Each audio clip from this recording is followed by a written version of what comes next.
Yo, what's pop? What's pop? What's good? Yeah, we're gonna speak. There's a couple of topics I want to get to. You know, and one of the topics is that EDP 445 documentary. I don't know if you guys have seen it yet. I saw it about 2 days ago, and man, that shit was a sick documentary, dog. That documentary. I mean, if you guys have never watched it yet, it's for free on YouTube. I forgot what the name is of the documentary is called. I think it's called The Sick Mind of EDP 445. I mean, if you guys are not aware who EDP 445 is, I'll just give you some background on him. He used to be a big time content creator here on YouTube during the late 2000s all the way to the early 2020s. So-called black guy. I think he's from Los Angeles, but he's a big time Philadelphia Eagles fan, right? Like he's really mostly known for giving his commentary on the Philadelphia Eagles.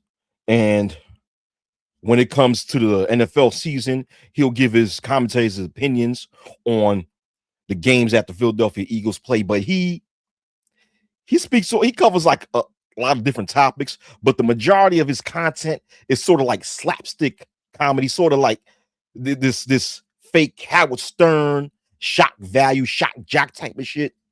You know what's going on, yo?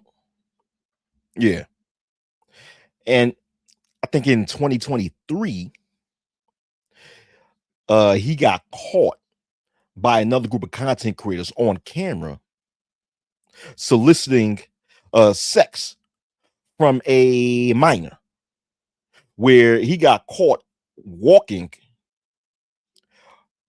Well, before I get to that, this minor he was caught soliciting sex from, he was texting back and forth with this minor, knowing this girl was underage, and still pursuing some sexual access from her, right? So within the text messages, which is all public information now, I guess the girl gave him an address. So he went to the address. So on his way walking there, he parked his car and he was walking to the damn spot. So on his way walking to the spot, another group of content creators caught him on camera and exposed him and exposed his whole intentions for going to this house. He pretended that he was looking for cupcakes, or he was searching to buy some cupcakes, but that he admitted that he was searching for, or he was pursuing sex from a minor. And when that happened, his entire YouTube career or his YouTube reputation went down the toilet, right? Another sick individual. And lucky for him, he didn't get prison time. His reputation just got ruined, and he left YouTube. He left YouTube, closed down his account, took down all his videos, right? But recently, a content creator by the name of Mark something, produced and directed a documentary based on this person's life and what he went through when it comes to his experience on YouTube and the pedo allegations, right? And man, the documentary was so damn sick, and it was stupid. It seemed as if, I'm not going to give you guys the entire details of the documentary, but if you have not watched the documentary, plan to watch it. The documentary seems as if EDP 445 was trying to troll, or trying to come out as if he's trolling, or trying to get some sort of shock value or some sort of shock reaction from the audience by saying some of the sickest things that he can say that can possibly get him prosecuted in a court of law or indicted in a court of law. Yeah, that's sick, man. That's so sick. And unfortunately, there's plenty of people within the manosphere who are that sick. And some of them actually promote it. But this guy, EDP 445, I wouldn't say that he's part of the manosphere. I wouldn't say that he's part of any type of online community or online circles or whatever, right? But he's still a sick individual. So he was saying all sorts of sick things that could get him indicted and prosecuted in a court of law. In the documentary, this guy admitted that he is attracted to minors. He admitted that in the text messages, going back to the text messages where he was caught soliciting sex from a minor, he admitted that he was giving out that he was sending this minor X-rated content of himself to this person.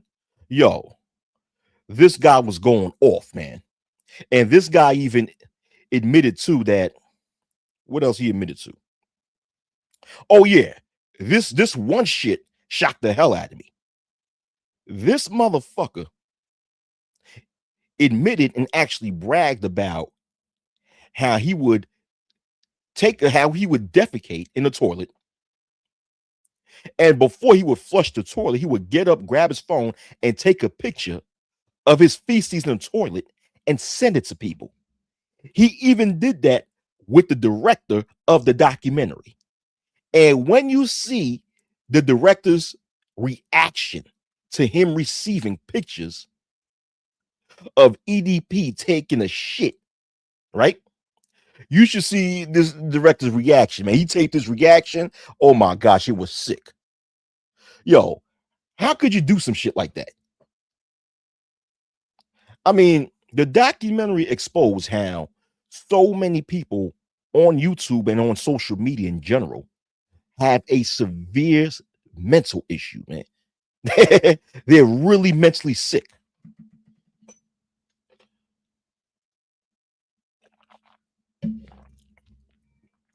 And this nigga who deserved to be in prison, well, personally, in my opinion, people who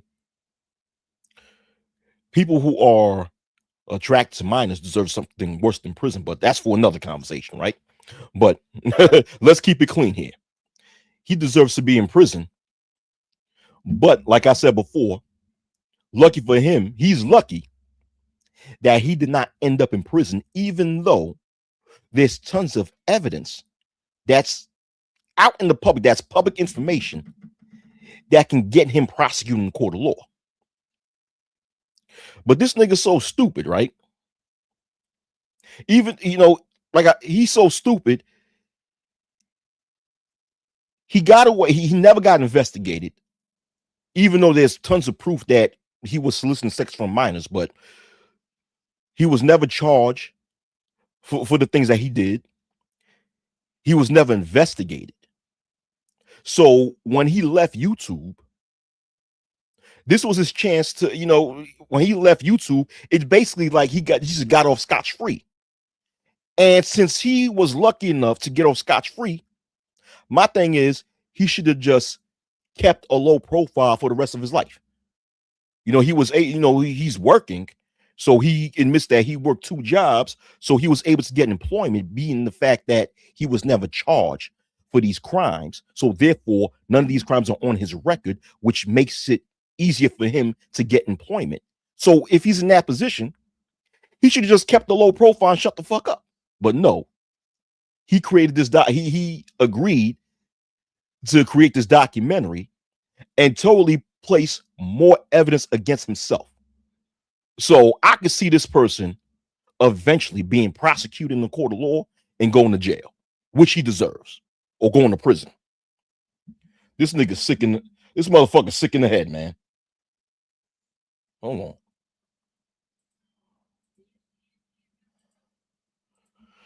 Oh boy. Yeah. This EDP 445 individual, man. Yo. And not only that, but that's all the details that I'm going to place in that documentary. But I suggest you, if you guys haven't watched it yet, to go and watch it. It's free here on YouTube. And for the past few days, a lot of people on YouTube have been talking about this documentary. It's a very sick documentary. I mean, EDP 445, right? I never watched much of his content because to me it was real stupid. It was real stupid, but unfortunately, that one day the algorithm on my YouTube channel led me towards some of his videos. And when I saw some of his videos, all he was just doing was, like I said, aside from his football commentary, he was making these stupid videos, cursing people out, threatening people, wishing death on them, you know, just talking some stupid shit. It was very stupid, man. You know, at one time he made a video twerking. Oh boy, yeah, yeah. Pause. Yeah, it was stupid. Yeah, and the thing is that a lot of people get a lot of comic relief from this type of stupidity, right? No surprise. It's no surprise. So he became a very popular figure on YouTube until that situation happened with him when he was caught attempting to solicit sex from a minor. But yeah, like I said, watch the documentary and yeah, like this documentary, like I said before, is a reflection when it comes to a large portion of people on YouTube, whether they're content creators or members of the viewing audience.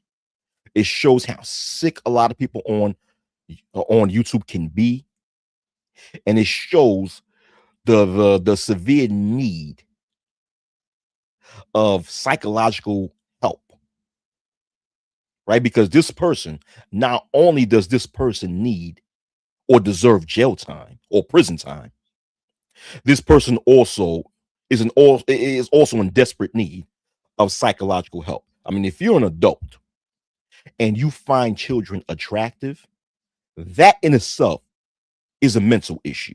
All right. But then when you get when you are an adult and you have this sick fascination with taking a dump and taking pictures of you taking a dump, like literally taking pictures of your literal feces in the toilet bowl and sending it out to people and get a kick out of it, nah, something's wrong with you, boy. Oh shit, he said typical Eagles fans behavior. Oh hell nah, shit. Yo, what up, unsung? Yeah. Do that. Yeah, shoot, yeah. But that's all I'm going to say about that documentary. Like EDP 445 tried to make it into like this comedy. He tried to make himself look funny by, you know, engaging in his typical extremist behavior, talking all this stuff, not knowing that all he was doing was planting more evidence against himself on the record, just in case if a prosecutor would want to prosecute him. If a prosecutor right now decide to indict EDP 445 for soliciting or attempt to solicit sex from a minor, that prosecutor can very well utilize this entire documentary against EDP. And the thing is that the statute of limitations on what he did within his state, like he's still within the statute of limitations of what he did within his state until 2027. Yeah. But once again, I'm off that. Once again, watch the documentary if you have the time. I think it's called The Sick Mind of EDP 445. That's one word, EDP, the letters EDP 445. That's all one word. The Sick Mind of EDP 445. I think that's what it's called. If I'm wrong about the title of the documentary, someone please correct me, right? Anyhow, let's move on to another topic, right? The dumbass FBA community on YouTube. I mean, you guys who follow or who sucking on Tariq Nasheed's left nutsack when it comes to his EDP doctrine, a lot of you guys are so goddamn stupid. And I've always stated this about those who follow this FBA doctrine, that a lot of them are not well read when it comes to history. A lot of them are not well read when it comes to politics, whether it's domestic or global politics, right? So history and politics are the two main things that the majority of these FBA dick suckers lack, thus leads them to buy into this false doctrine. You know, first and foremost, FBA is not an ethnicity. The world will never ever recognize that as an actual ethnicity. Only people on the internet utilize that as an ethnicity. Okay, it's not an ethnicity, it's not a nationality. What it is, it's a pseudo, it's a pseudo intellectual movement that's based on xenophobic Black Americans, right? Yeah, you know, intelligent Black Americans have too much integrity and too much wisdom to join such a stupid movement. But unfortunately, people within Black America who are not that well researched and who are not well read and who are not that bright are gullible enough to be manipulated and brainwashed into Tariq Nasheed's movement, right? And my thing is this: a lot of them now, they're celebrating a lot of Haitian immigrants who were on temporary protected status being deported back to Haiti, right? Which I don't understand why so many of them are talking about it. Because my thing is that okay. My thing is that okay, if you buy into this FBA philosophy, that means that you have supposedly delineated or separated yourself from the rest of the Black diaspora. Therefore, if you delineated, that means now you're totally separate from from all these other groups. Since you're separated from them, why are you still talking about them? Why are you talking about a group of people that you claim you've separated yourself from?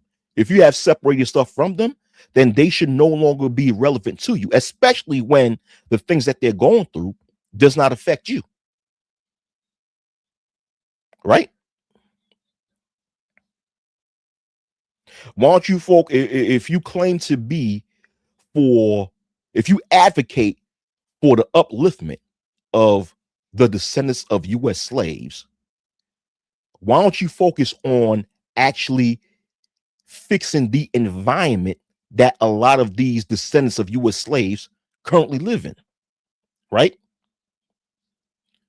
Focus on focus on actually bringing more employment to Black American communities. Focus on improving the education, the public education system within Black American communities. Why don't you guys focus on how to reduce the crime rate in Black American communities? Focus on these things. You know, and most of all, why don't you guys focus on getting reparations for Black Americans, which is what this FBA movement initially claimed their movement was about. But uh, uh 7, 8, 9 years later, you niggas are not focused on reparations. You're focused on talking about another group of people who have little to no power in America, which is some coward shit. Because you're focused on talking about people with little to no power who are really going through the same struggles you go through in America, but you're not focused on rubbing shoulders with the people in power who have placed your people in the condition that they're in today, for the most part. That's fuck. That's cowardly, my nigga. That's cowardly. That's why only a stupid person will buy into this FBA Tariq Nasheed dick sucking movement, man. That's what it is, man. Yeah. I mean, these guys are focusing on celebrating and talking about Haitian immigrants and how the ones who are on TPS, their status is expiring, but they're focusing less on these white conservatives trying to stop them from receiving reparations. Like I made videos about this in the past uh where slowly but surely you have a lot of local governments and a lot of state governments, right? Well, not a lot, but as of right now, you have some local and state governments who are either talking about or who are actually engaging in providing some sort of reparations for Black Americans. And you have white conservatives who are opening court cases and even trying to create laws punishing these local and state governments for trying to enact reparations for Black Americans. So basically, they're trying to stop Black Americans from receiving reparations, and the FBA movement is not doing anything about that. I stated this in the past, right? There's this congressman named Brian Babin. He's a Texas congressman, right? He created a bill called what is called it's called No Bailouts for Reparations Act. I think that's what it's called. It's called the No Bailouts for Reparations Act. And basically, in the bill, he states that the federal government should not give a bailout to any state or city government who provide reparations for Black Americans. Basically, what he's saying is that if a state or a city within the United States end up going broke, and in the past they helped out Black Americans with some sort of reparations, if that broke city or state asked the federal government for a bailout, according to that law, he wants the federal government to not give him any bailouts. So basically, he's trying to create a law to punish any city or state that gives reparations to Black Americans. Basically, he's trying to stop Black Americans from receiving reparations, and the FBA movement isn't doing anything about that. The FBA movement have more to say about Haitian immigrants on TPS than racist white conservatives trying to stop them from receiving reparations. Ain't that some shit? That's some cowardly shit. That's why I think that most of these FBA niggas, they pussy. Well, I don't think they are. They pussy.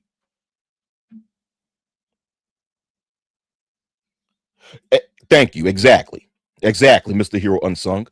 They're quiet about Black farmers being shafted by white conservatives, but worried about tribal nonsense. Exactly.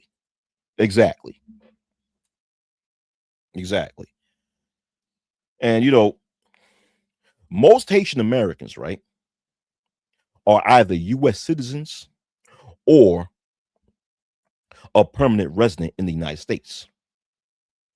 The ones on TPS make up a small minority of them. But nonetheless, the ones on TPS, right, and being that Donald Trump now say that the ones on TPS have to leave America, right? Those that are on TPS and have to leave America and go back to Haiti have no real impact on those who are U.S. citizens. Outside of the fact that them leaving is actually hurting the economy. Well, yeah, so it is having a negative impact on the U.S. Citizens, because the more immigrants who leave America, the more the less employees that a lot of businesses have. Therefore, a lot of businesses generate less money, and this is a proven fact. Thus, is actually closing a lot of businesses. Thus, whichever U.S. citizen in these businesses who are employed in these businesses end up getting laid off due to the fact that there's not enough staffing, therefore there's not enough money being generated to actually pay for the staff that's already there. So these companies go out of business. So the staffs who are probably U.S. citizens, the rest of the staff, the remaining staff in these businesses who are U.S. citizens or permanent residents are unemployed.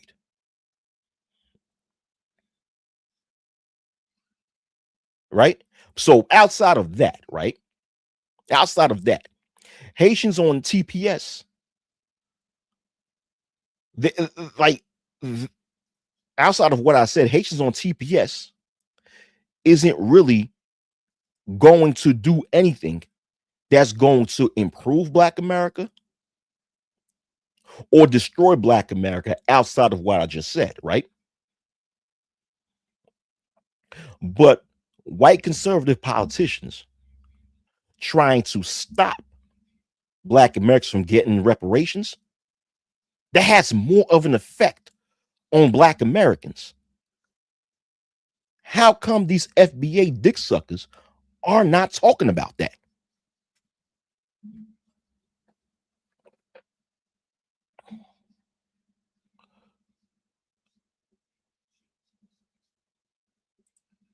When we going back to Haiti? Who's we? Who's we? Because how could I go back to a country that I'm not from?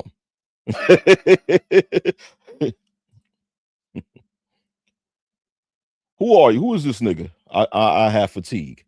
CPS Trump doing his thing. Manage. Huh? Too bad they can't work at the Democrat voting warehouse. What is a Democrat voting warehouse? I don't understand that. What is a Democrat voting warehouse? Well, we got another Trump supporting this motherfucker. Anyhow, right? And anyhow, who's we? We are talking about that. Who is we? Yeah. Anyhow, right? Yeah. So these FBA dick suckers are pussy. You know. Yeah. And I think I covered this. Let me point out something else, right? In Edmondson, Illinois. Edmondson, Illinois is officially considered the first U.S. city to provide some level of reparations to Black Americans, to where the city provides housing grants to its Black American citizens and or their descendants who have been victims of racial redlining in the city. So that city has provided a way where its Black American residents or their descendants can actually pay for a down payment to purchase a home within that city, right? And there is a white conservative organization who's trying to stop that. I forgot the name of that organization, right? But that organization opened up a federal court case against the city of Edmondson and claimed that Edmondson is being racist towards its non-Black citizens by providing this reparations towards its Black American citizens. I'm saying that in a nutshell. So basically, these white conservative organizations are utilizing this reverse racism tactic against the city of Edmondson. And the FBA dick sucking movement are not doing anything about that. They're not talking about this. Tariq Nasheed, I haven't heard Tariq Nasheed said a goddamn thing about this. And someone in the past told me that Tariq Nasheed has covered that. And when I asked him to provide a link where he covered it, I haven't heard from that motherfucker since. No disrespect to that dude, You know what I'm saying? That dude who told me that, no disrespect to him, he's cool. You know, I'm cool with him. I ain't got a problem with him. But the thing is, if Tariq Nasheed covered that, provide the proof, because I haven't heard him cover that. You know, even in San Francisco, right? In San Francisco, California, I think last year, the city of San Francisco officially have a fund, right? It's called like I think it's called a reparations fund, something like that, right? A fund that they have where they will use that fund to provide some level of reparations to San Francisco's Black American citizens. And there's another white conservative organization who have opened up a federal lawsuit against the city of San Francisco for being racist against its non-black residents, saying that San Francisco is discriminating against its non-black residents by providing this fund to its Black American residents. So once again, you have another white conservative organization who's trying to utilize this reverse racism tactic to try to stop Black Americans from receiving reparations. And what is the FBA dick suckers doing about that? What are they doing in response to that? They're busy focusing on talking about Haitians on TPS. This shit sounds stupid as fuck, man. What up, Chaos Rain? What up? What up, Chaos Rain? Oh, what up, Kills? What up? That's what I'm saying. This movement is for people who are not well read nor well educated when it comes to history and politics. Because if you're well read and well knowledgeable in these two fields, you'll actually be looking at Tariq Nasheed with a side eye. You know? Because Tariq Nasheed's a dumbass nigga anyway. Like, he's a confused nigga himself. I don't know how anyone can file this bitch ass nigga. Right? I mean, this nigga Tariq doesn't know what he wants to be. He don't know if he wants to be a gangster rapper, a pimp, a Pan-Africanist, or an FBA activist. He doesn't know what he wants to be. And this is a nigga you guys follow? That's your king? A confused nigga? Hey, listen. yo, I mean, hey man, to each his own.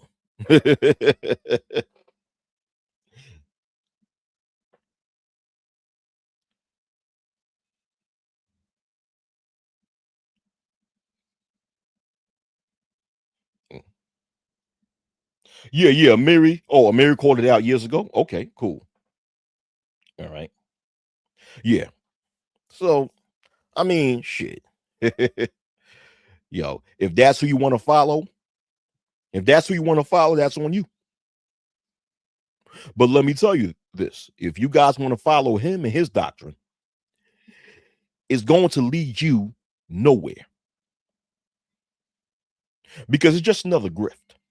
That's all. It's just another grift on the internet that'll have you ignore the real issues that's going on out there in the real world, and have you and lead you to have vitriol against another group of people who never had the power to place you in an oppressed condition.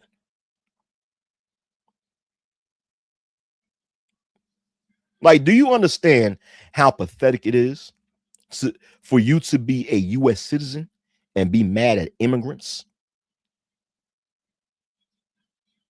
You do know that, right? You do know that, right? You do know how pathetic you look when you're mad at immigrants. I mean, you're taking you, and it's like, you do know when you do that as a so-called black person, all you're doing is that you're taking on a white supremacist mentality, because white supremacists, right, in America, were the first ones in America who had vitriol against immigrants, and who claim that immigrants are the reason why they are unable to get by in America. White supremacists were the first ones, like poor whites in these little ghettos in South Carolina, in the backwoods of South Carolina, or these trailer trash places like Mississippi, who, they were the first ones to blame immigrants as how come they have a hard time getting employment, as why they're unable to get by. When you do the research, right, in reality, immigration are not and have never been the major causes of American citizens losing their jobs. The major causes of Americans losing their jobs is one, automation, and two, the outsourcing of jobs, where companies close down their factory stations or hotspots in America and open those same factory stations and hotspots in other countries. Those are the major things that's causing Americans to lose their jobs. The fuck? Right. The opioid addiction is their problem. Yeah, exactly. In these poor white trash towns, the opioid addiction have been their problem for years. Hell, prior to that was the crack addiction, because crack cocaine was very big in these poor white trash towns, not just the inner city. Yeah, Tariq Nasheed follows the algorithm. Yeah, he's a big hustler. Yeah. And unfortunately, people are too stupid to see that.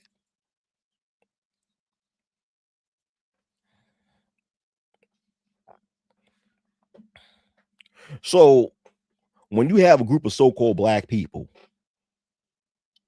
who are echoing those same sentiments as these poor white trash, white supremacist groups, you're basically taking on that same mindset, that same way of thinking, without even realizing it. You guys don't even realize that. You guys who fit the description of what I'm talking about. That is, I'm not talking about, any specific person within the chat who do not fit the description of what I'm talking about, right? But moving on. Yeah.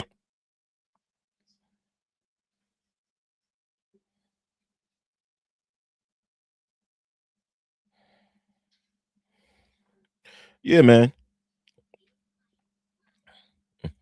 But this is what's going on right now. This is exactly what's going on right now. But once again, if that's who you choose to follow, if that's the doctrine you choose to follow, then that's on you. That's on you, man. Oh, and I saw this one video where this one person, was talking about how a restaurant owner, right, in I think in Miami, he owns a restaurant called Chef Creole, and this restaurant owner is of Haitian descent, and he publicly acknowledged to be a Trump supporter, regardless of the things that Trump is doing to Haitian immigrants in the United States. He claims to be a Trump supporter, right? So people who buy into this FBA BS are utilizing this restaurant owner and trying to make it seem as if it is Haitian people's own fault as to why a lot of Haitians on TPS are being forced to leave the United States. And I'm like, how are you going to blame one person who's not a lawmaker, okay, who don't have the power to make the decision to kick Haitians out of the United States? How are you going to blame him? How are you going to utilize that individual to trying to blame this whole TPS shit on Haitians themselves? Okay, so that one individual is a Trump supporter, right? I mean, if you're trying to utilize the logic of, well, you have a lot of black immigrants who support Trump and they support Trump, Therefore, which supposedly led Trump to becoming president of the United States for the second time around, that led Trump to uh, make these decrees to kick Haitians out. If you're trying to utilize that logic, then your logic is flawed. Because if you do your research, the overall majority of Haitian Americans who are able to vote, who are U.S. citizens who are able to vote, are registered Democrats. If you go to places where there's a large, a large populace of Haitian Americans, like Florida, New York, New Jersey, Connecticut, Massachusetts, the overall majority of Haitian Americans are Democrats. Therefore, the majority of them align themselves with the Democrat movement. Thus, 9 times out of 10, they voted for Kamala Harris in this past presidential elections. And we live in a society where the majority rules. So if the majority rules, why would you focus on a small minority of Haitian Americans who support Trump? Especially when it's not even the black vote that got Trump to win the election the second time around.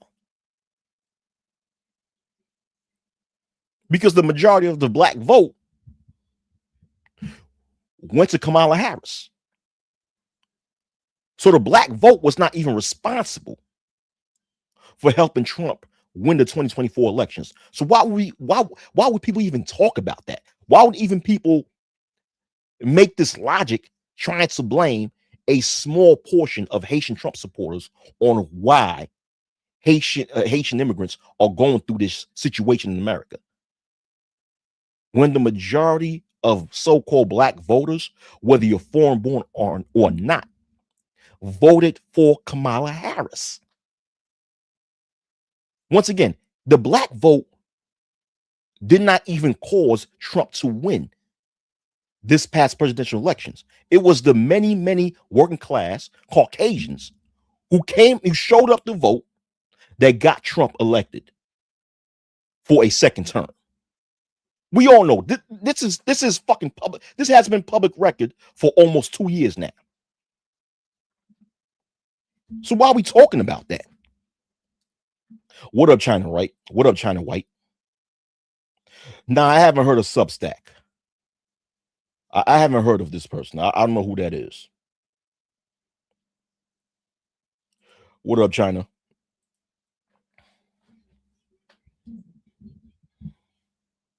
But once again, you got people who buy into this doctrine, but who are not utilizing this doctrine to help Black American people, which is the biggest disrespect. Okay, so let's say that you delineated from Black immigrants. Okay, fuck the Black immigrants, right? Fuck the Black immigrants, fuck their descendants, fuck who they are, blah, blah, blah, blah, blah, blah, blah, blah, blah, right? At the end of the day, if you guys within the FBA movement claim to advocate for the improvement and growth of Black American people, then what are you doing out in the real world to elevate the status of Black Americans? What are you doing out in the real world to improve the conditions of Black Americans in the United States? What are you doing to decrease the rate of racial profiling and police murder within Black Americans? What are you doing to reduce the incarceration rates of Black Americans? And I'm not being stereotypical, nothing like that. I'm saying these are real life issues that's going on within Black America, right? These are real life issues that a lot of Black Americans are going through. So if you claim to advocate for Black Americans, you should be putting more focus on these issues than to focus on a group of immigrants.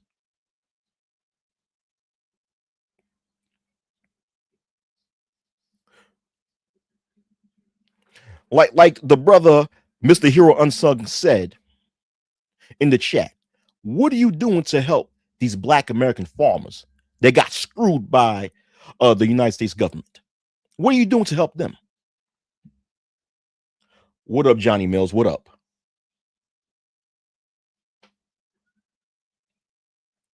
What up?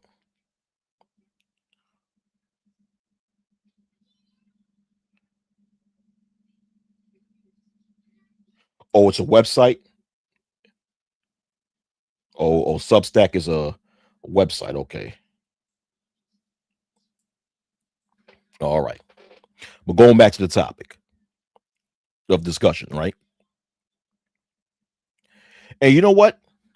And still, in 2026, Black Americans are being negatively represented within the mainstream media, where you still have a lot of shows and movies that portray Black Americans in a very negative and stereotypical light. What is the FBA movement doing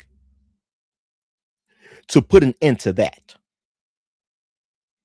Because once again, if this group of people, right, if this group of people claim to advocate for Black American people, then they should be out in the real world putting in the action to improve the conditions of Black Americans. You know, since they claim to have separated themselves or quote unquote delineated from the rest of the diaspora, then okay, you should no longer focus on the rest of the diaspora. Focus on Black American people. So focus on these things. Focus on improving the environment that a lot of so-called Black Americans live in. What are you doing to improve the high homelessness rate, the high rate of homelessness among Black American males, which is very sad, because a very large portion of America's homelessness consists of Black males, right? What's the FBA movement doing to help improve that situation?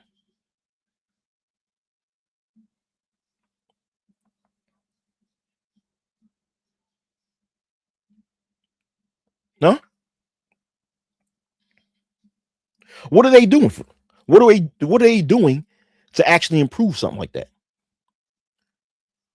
What are they doing to help more Black males and females and children to receive shelter?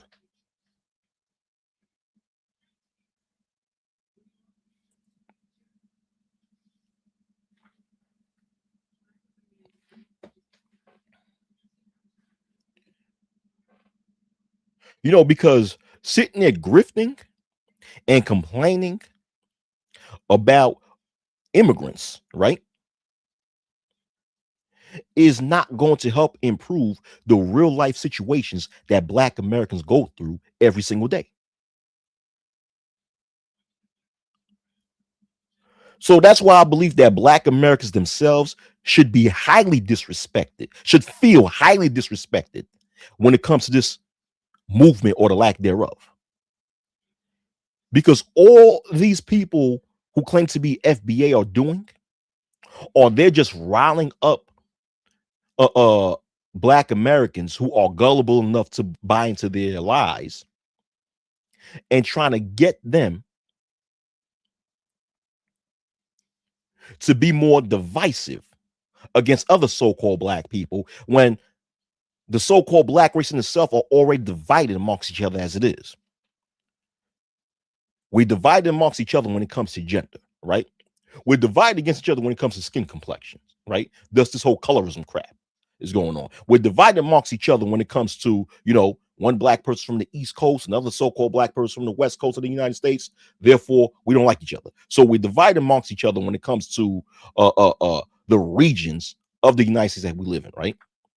We're divided amongst each other when it comes to the country that we or our forefathers and foremothers come from, right? We're divided amongst each other when it comes to class. We're divided amongst each other when it comes to religion. We're divided amongst each other when it comes to uh, our political belief system.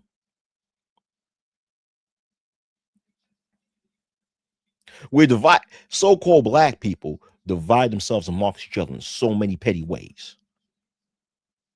And this is just another way to keep so-called black people more divided. Basically a divide and conquer strategy. And when a house is divided amongst itself, it will not stand. Thus, the people in power stays in power. Niggas is dumb as fuck. I'm telling you, boy. Now, there are things that now, even though I got this critique when it comes to the FBA movement, there are some things I do agree with. So let me bring that so I will place that that disclaimer, right?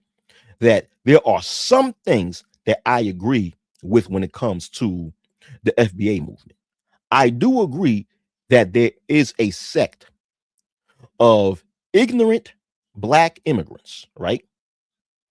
Who make some who have a history of making some of the most ignorant and stereotypical comments about black American people, right? They do. Not all of them, but a certain sect of them do, right? Because they're stupid as fuck, right? But that segment of ignorant black immigrants should not lead you to be xenophobic upon the entire black diaspora to the point that you're so focused on just talking about them all the damn time and less focused on actually helping black Americans who are in need of help. So I do agree. I do believe that there's a time and place to speak about the misunderstandings between so-called black Americans and black immigrants, because that does exist to a level. But the thing is, with these whole ass niggas totally exacerbate it and make it bigger than what it actually is. And that's all they're focused on, because that doctrine is nothing but a grift that people use to make money off of. They use to make money off of people's anger and emotions. And like I said, keep people divided and keep people within this defeatist mentality. Yeah. But anyhow, that's all I have to say. Let me see if any one of you guys want to.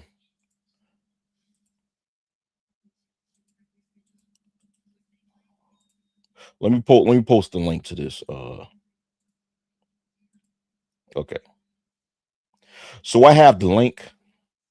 I posted a link to this stream within the chat, just in case if you guys want to come on and speak. And you could speak your mind. All right. I see Chaos Rain backstage. Chaos Rain, I'm about to put you in. But if anybody want to come on the stream or anyone want to come on the panel, remember, be respectful.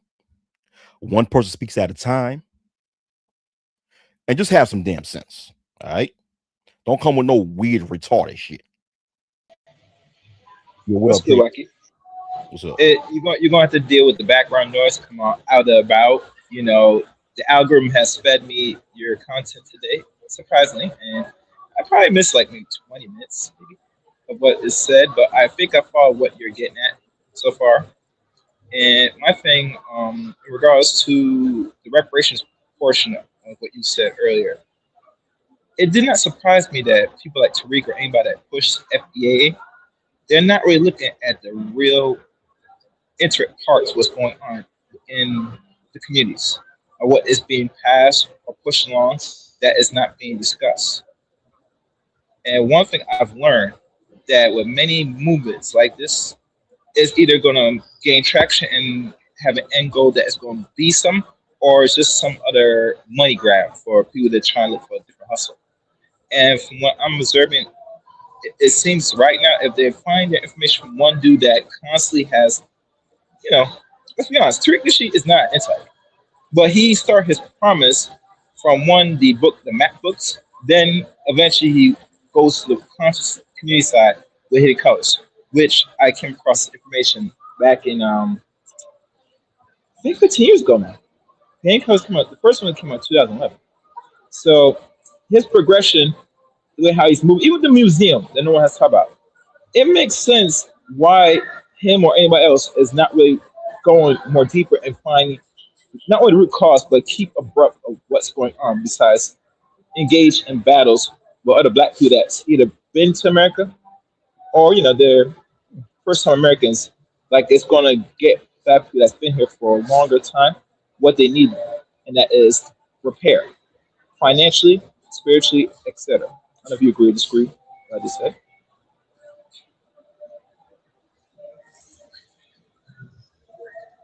Yeah, because nah, you already know the goal of that movement is not to repair. The goal from the movement, like you said, is a money grab. It's a money grab, Mhm. and the thing is that with movements like that, they come and go. Is eventually more and more so-called black people. Mhm. Hello, my thing went out. Can I hear? Yes. This Go ahead. Go ahead. I hello. don't know if my mic cut off. Yeah, go ahead. Go ahead. My think mic cut off, but go ahead. Oh, okay, okay. I thought we couldn't hear me, but like I said, it's going to be a matter of time until a movement like that are going to Mhm. cause a lot of so-called black people on the internet to wake up and realize that it was bullshit from the start.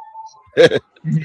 you know, but it's going to take time because unfortunately, when it comes to a lot of so-called black people, especially a lot of so-called black people on the internet, it takes some years before they wake up and realize that something's bullshit. You know, yeah, You think now? I would agree, but I don't know. I had to push back on that because at one time, depending on your generation, it might take you a while to really catch on to the game. But I think with the people that's coming up, young ones, that's Gen Zs, that's younger than us, I think they're gonna spot the bullshit much quicker. In my opinion, I could be wrong because if you're a certain generation, it will take a while. But I think with how things are moving, I don't know if it's gonna take that long for people to spot this. Like, this ain't going nowhere. This has been bullshit from the start. That's me. That's the yeah, thinking I'm thinking. Because think about this. When we talk about division, and yeah, there should be a delineation, but the delineation has to go somewhere, and it has to be where it's easy to spot someone that's not really for people that's trying to achieve a greater goal. You get me? Like, let's say the Haitians said something bad about black people, right? Or any people from the Caribbean or Africans, right? Their time on here in America, you know what I'm saying? It's either gonna be further or it's gonna be cut off. One way or the other, how America's going. So them sit there listen on what their views about people that's been here from the start. Yes, it has some relevance, but you gotta keep in mind, most of them came here because their parents already got some. That's why they got come here. That's why they follow a political agenda, which is really either Republican or Democrat, which I think now is Democrats. The most of them that side, I mean, it's the ones that come here, obviously getting the it's Hold thing on. that's really Let said. me hold on. Let me cut it right in the middle. You Okay, said that. Okay, so I want you to repeat when you said that the okay. majority of Haitians that immigrate to the United States, they immigrate Yeah. because their parents got some what? They got some either they remember nothing's free. Like on the average, for them to come here and get like to be able to citizens, you had to give some. Like the what's it Give called? some The thing? what? Give some what? I'm trying to remember what it's called. Someone called it years ago. Um, it's not financial aid. It's damn, it slipped my mind. Anybody in the chat room might know what I'm talking about? It's some where the United States give these money to other countries. You Um, t- Are you talking about foreign aid? yes, that's the one. That's the one. Correct. Okay, so I don't know if you know, but I'm of Haitian descent, right? Born in Okay. America, but my family's from Haiti. Okay. That Cool. specific thing you said is not true. Okay, a large portion of how Haitians come here Hmm. is because most likely they have a family member who's already American citizens, right? And that family Oh member yeah, yeah, yeah, yeah, sponsors them, yeah, yeah, and yeah. that Okay, family okay, member sponsors them yeah. to come here. So that family member pays for them to get their to get their to To get go here. through all the green card process and to come to America. That's the biggest way how Haitians come to the United States. All right. Okay, okay, okay. Someone So all right. someone in the United States have already paid for their application to sign up for a green Mhm. card to come here. That's really what it is. Okay, so this foreign aid, nah, I never heard Okay, of something okay, like that. okay. All So right, I we'll go so back. hold on, let me say this. Let me say this right Okay, because okay. uh uh what do you consider yourself like? What is your background like? Well, with my channel, I don't really go too much for myself, unfortunately. Before All right, I mean, just personally, but I will say this. I agree with you with that. I remember that same hold on. I conversation. asked a question. What is your background? So you don't want to? Okay, so if you No, don't no, want no, to answer that. but I'm American. Just let Oh, people know okay, I'm okay. American. So I'm gonna let you speak, right? Because Okay. okay, a lot of times, right, on the internet, Hmm. what we have is a lot of people who are not black immigrants, right? Okay. But they trying to speak on how black immigrants come to this country, and a lot of things Okay. that they say in regards to that is not even true, and they don't even have any experience of them or their family immigrating here. So I don't know where they get their sources from when they make these statements. I see. I You see. know, Okay. see Okay. me as for I'm a child of two immigrants, right? I'm the child of two black immigrants. Both my family are from the island of Haiti, right? Mhm. Both my And, parents are from the island of Haiti, and and you're born I raised here, actually or know you? I was born and raised here. I was born and raised here, Okay. Okay. but So I then your lived in parents come Haiti. from I here. lived So in you. Haiti for a good 2 years of my life. 2 years of my life I lived in Oh, Haiti good. and then moved Okay. back to Good. America, right? For only Okay. two Cool. years. So but basically I was born and raised in the US, right? So Okay. the thing is, I know the application process because I've seen it in my within my own two eyes. I've seen people in my family going out Oh. to actually Okay. sponsor their family members out in Haiti who can't afford to pay for the application process to come here. You Mhm. know, I've seen it myself. So that's how most Okay. Haitians come to America through sponsorships through their family member who's already an American citizen who already lives in America. All right, but go ahead. So good. That's very good. And now that you brought that up, and now I'm starting to remember carefully. I wonder a question to ask you. Do you think this only applies to people that's from the island, or it applies to all Africans that's not from America? That same process. Because I think people from the island, what you say is actually true. Someone has to be here to vouch for somebody to be able to get citizenship. That what you said is actually fact. Now that you mention it, that makes more sense. Again, but does it apply for the Africans or just only people from the islands in general? I don't know. We're closer. I We're don't know. closer. I can't speak for people's families who's from other countries. You have to Okay. speak to people whose family who are from other parts of the Caribbean or who from different African countries. I can only speak when it comes to a lot of people of Haitian descent when it comes to that specific thing, you know. But Okay. Okay. yeah, You know but that's something I have to probably look into. I'm gonna have to yeah, probably but find broadcast to try to look into yeah, that yeah, but to there, find an answer. yeah, but there's also other ways that immigrants come here. A lot of immigrants, especially from the continent, they come here Hmm. through work visas or they're foreign Yeah, that's true. exchange That's true. students. You know, Yeah, same thing that's with the true. Caribbeans like that too. They come through work visas or because they. Mhm. I know in some cases, right? Well, in a lot of cases where American companies choose to hire. Well, they advertise their jobs all over the Hmm. world and they see Hmm. candidates from other countries who are very well qualified for a specific position. But paying So less than the these average salary corporations than pay. Americans. Correct. Hold on. These corporations pay for these immigrants to get a work visa and to come Yep. here and work in America. A lot of Hmm. people are foreign exchange students. So there's a lot of ways, but when it comes to specifically a lot of Haitian immigrants, like I already told you, the number one way how a lot of Haitian immigrants come here legally to America. But Mm. yeah, Yeah. And one thing with corporations that you outlined earlier, that's what they've been doing. And this is my thing. And I remember another content creator said this, but I'll probably expound more deeper what he's trying to say. That really, truly, these corporations really want you to work for free, but they can't get around that because of the laws of this land. So what's the best thing? You get the same labor, but for affordable, cheaper wage. You get me? Because they don't want to pay nobody.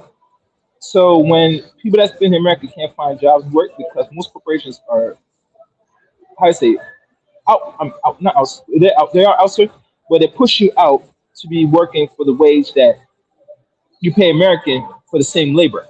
They don't want to pay that. I want to pay a fraction of that. So what you do, you either, like you said, automation is here now, or you get somebody from another country to do that same production that's more qualified, but you get it for a cheaper rate.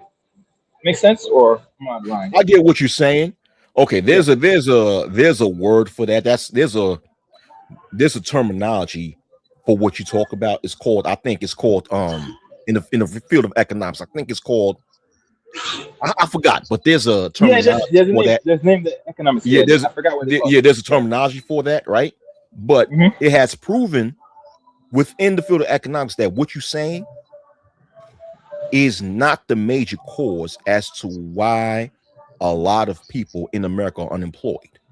You know, Okay. so Okay. this, like what you're talking about, really, it really, what you're talking about is really true when it comes to some low wage jobs, like low skill, low wage Hmm. jobs. That's Okay. when there's a level of truth to that. But when Okay. it comes to higher skilled, higher wage jobs, that's not the case. Okay. You do know that, right? So low skilled labor, Okay. that's when you see something like that being true. But higher skilled labor, higher wage labor, nah, nah, Yeah, and that's there's not the name to call case. it, and that, from what you're saying, yeah, that will make more sense if you go out to pay, but only to a few that amount, and then everybody's low wage, so that will make more better sense because you have to pay people at the end of the day, and to get the best product, if we talk about product, you gotta find someone that's not only qualified, but that will you get a return on investment. So yeah, you will coffee up the money because it's cost of doing business. In other words, you get me? But But we but what? got the, yeah. But hold on for a minute. That's on. Mhm. Like I said, it's only a small level of truth to that when it comes to low skilled jobs.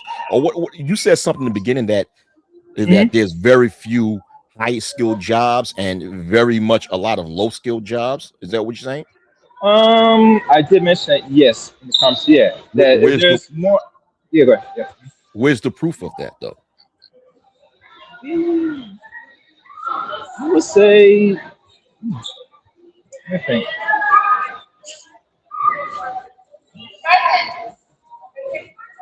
I probably would say it was. Nah, I can't really differentiate. So I'll probably go on to let that, leave that alone because I can't really differentiate now. I think about it. So I'm gonna leave that one alone. Like, but yeah, I can't really verify it because I Yeah, promise you, we man. yeah let's let's go. Let's leave that. Yeah, Let's leave that alone. yeah, but yeah, like listen, yeah, because once again, if you do your research, Hmm. right, it's Hmm. really automation and the outsourcing of jobs Yeah. that's causing a lot of Americans to lose employment or to become unemployed. Yeah. It's really, yeah. When you do the research, it's automation and the outsourcing of Hmm. jobs. You know, Hmm. but like I said, what you mentioned only has a certain level of truth when it comes to low skilled, low wage jobs. Yeah.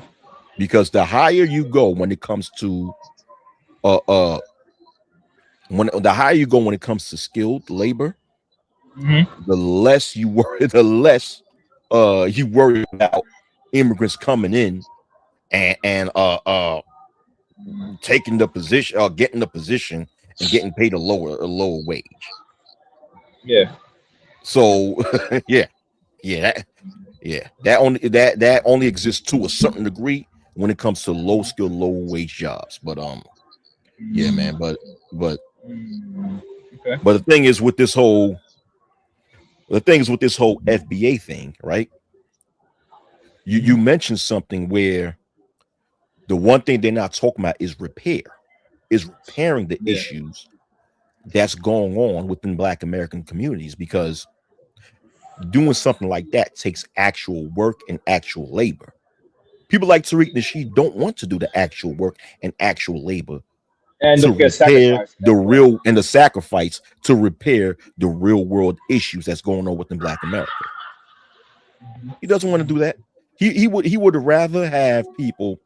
He would rather be on this interactive soapbox and have gullible people get all emotional and get them all riled up, and afterwards give them some money through Yeah. donations. Yeah. That that's the Yeah. whole key to grifting. Get people riled up, all angry at the wrong people, all angry at the wrong things, right?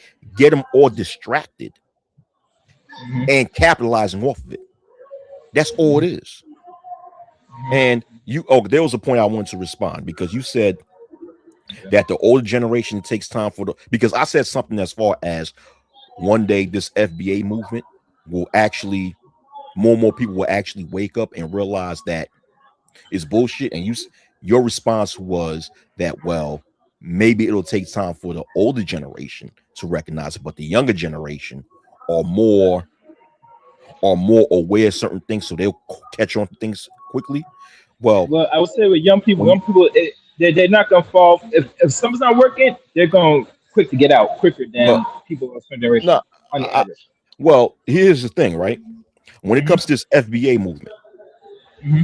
it's a lot of older people. A lot of older people are part of it too, right? Hmm. A Okay. lot of older people are part of it too. So I guess that's part of the reason why it's taking people to take time for people to wake up. And not only that, but what you said is true for the intelligent young generation, you know, Yes. for the Right. intelligent young generation. But remember, a lot of people that buy into this FBA doctrine are not that intelligent, in my I mean, personal opinion. okay, They're not okay, that okay. intelligent, right? They're not that I want to bright. go that So far, but okay. I'll go that far. Okay. I'll go that far. They I, dumb as hell. But at times, I always got to watch my words in regards to intelligence. But Man, I will fuck. agree with you on that point. I mean, you And could. that point, yeah, yeah, yeah. You have the Because right to watch your words, but I ain't gonna watch my words. yeah, Fuck them niggas. They stupid and yeah, retarded yeah, as fuck. Fuck them yeah. niggas. Yeah, Yeah, if yeah. you, I mean, yeah, the yeah, the majority. I'll say this. This is coming from the wacky word of OTV. That the majority of people who buy into this FBA doctrine are fucking retarded. Okay, and I ain't yeah, watching my words. I'm gonna call it out like it is. But so yeah. when it comes to people who's retarded, it takes them more time for them to actually recognize the reality of certain Mm-hmm, things. Yeah, hmm, hmm. yeah. Yeah, So yeah, yeah, yeah. And in then due really, time, really. go ahead. Mhm, mhm. No, and this time you're right. But like I said, I'm not gonna say I'm gonna agree, disagree with that because, like I said, that's your words. I mean, and I'm gonna take it as the truth because I see it too. It is I'm not gonna really call it out on the average. Even my channel's a little different from what I do because when I see these conversations, I just sit there, observe, listen, and not take notes, but observe where it's going. And once I see some, I say, yeah, I'm kind of glad I'm not covering this because I could call it out from the bullshit right off the step, you know? Even to the point when Right. he started to hijack it from Yvette Cornell and Tone Talks, the word itself, it's a yeah, he's going to grift on it. And the problem is that no one's calling him out for the grifting. And that's just shameful. It is sad. Yeah. It's sad. Well, yeah. Well, a few people calling them out though. A few people. I don't know if you heard of this content creator called Javin Bullets or Javin Bernardez. Nope, I got it right now. But Yeah, let me look. yeah. Javen space Hold on. Bullets, and then he Javin has Bullets. another channel called Javen or Javin Bernardez, which is first name Javen and Bernardez. I think it's spelled Javin. Bernardez, something like that. Yeah, Alright, and let me see what time. Let me go to the timestamp. I'm just gonna have yeah, to replay this and and just then find yeah. it. So people surely but slowly are calling them out, and another guy calling them out, right? This other content creator, he's a famous content creator, Haitian guy, right? He's of Haitian descent. Nefkar Disney. Yes, yes, yes, yes. How I know that because I watch his content and that young brother that's actual Gen Z, born 95. He's doing some Okay. good work, bro. He's a Okay. Gen Z. It's Gen Yeah, he Z. born He's 1995. born Yeah. But 95. yeah, he doing Well, some that's good work. Listen, millennial. That's I think no, that's no, millennial. Because no. The millennials cut off at 94. Once you go 95 and upward, uh, is you're in the Gen I, Z I territory. thought it was cut off at 97. I thought after No. 97 get Gen Z. The funny thing with the generations. What I've Mhm. noticed, and I want people to pay attention carefully. 'Cause I had a book. I don't know if it was social science or some book, a marketing book years ago. It gave out the time periods of every generation. When I came to the internet, I noticed people were flip flopping between generations. And I went on the internet and I see the games being played. So one thing I did is I try to find a middle ground. And what I've concluded that once you go past Generation X, they start finagling the actual numbers who's a millennial, who's Gen Z. I don't do that. I go Okay. right from where it is. If it starts in 1979 and ends in 1994, that's a 15-year period. Everything else is either 20 or 15 years. So when they differentiate between the generations, you got to keep in mind it's either going to be 15 or 20 years after.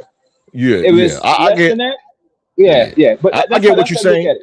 Yeah, Yeah, yeah. I mean I get you, but I mean, well, based on my research, that's what that's what I've came to the conclusion of based on my. Yeah, But yeah, yeah. he no there, Yeah, he a young guy, he a young guy. Okay, he yeah, he's a young guy. So Gen Z or millennial. Either way, he's a young guy. You know. yeah, he's a young guy, and he's 30 years, but he's one of the dudes that he does very well research on not only Haitian culture but history of the world as we know it, even what's Yeah, going on in Africa. And I would tell people if everyone wants to understand what's going on in the world outside America, he's a good resource to follow for now. You get yeah, me? Like, he is a yeah. good resource because I'm of Haitian descent, and a hmm lot of his videos taught me some stuff about Haitian history that I never knew exist. And this is I coming never from know it someone who exists is well either. read. Yeah, and And this comes from and someone listen, who is well read. You know, and but listen, and he listen, does good listen, research. Yeah, yeah, and listen. These are our ancestors. Because he's black, saying this is what they dealt with the oppressor and how they did, even up to the point before Haitian where it is now. But we go back in the history books, why they don't talk about this? But the Haitians were very well to document everything, including their back and forth with the French. And that's one thing people got to pay attention. How you dealt with your enemies back then, even now, that you should really pay attention. They dealt with them intellectually, skill wise. yes, They just don't go and argue. They give you facts to back up their nonsense. I think one good book that I bet you read it, Ray. I just got it by Arthur Schoenberg. Called what I'm talking about. It's a big book that came out in the late 1800s. It's an anthropology book by Arthur. okay. I know what you're The talking about. I know human, what you're talking about. yeah, Yeah, that book I went and got because another book talked about on IG, and then I think that's what he talked about briefly. So I went and bought his book because it's translated from Creole French to English. mhm. Yeah, that man has a plethora of work going back against these weirdos that tried to say that black people are dumb and stuff. He breaks it down thoroughly to debunk that. You get me? Oh, But this is oh yeah, yeah. information that, Yeah, I know who you're yeah, talking about. I know who you're talking. I forgot the yeah, guy's you know name. what I'm talking I about? know exactly who you're talking about. Yeah. I forgot his name. I similar because usually I carry with me, but today I'm reading some other books today. But yeah, Okay.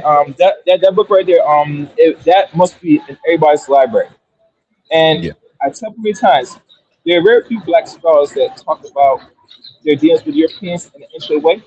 So I tell people to start with the source. If you can't get anybody that's from American that's black, find someone that's like outside, if they write, and try to understand their mindset, how they dealt with enemies back then, that how you deal with him now is no different now than it was a century ago. You get me? They Correct. still think the same way. They still view the same way, but he breaks down intellectually why they think like this. You get me? And why their propaganda works to the way that we just don't interpret. You get me?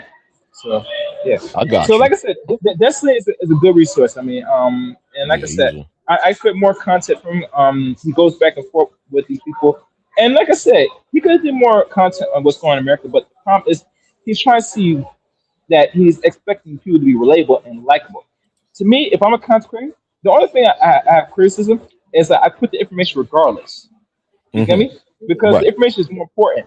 Because if you're a man that has a certain voice and a certain intellect, and you put your message the way people are sitting there and watching your videos and responding, I will still keep that going regardless of who does not like who I am.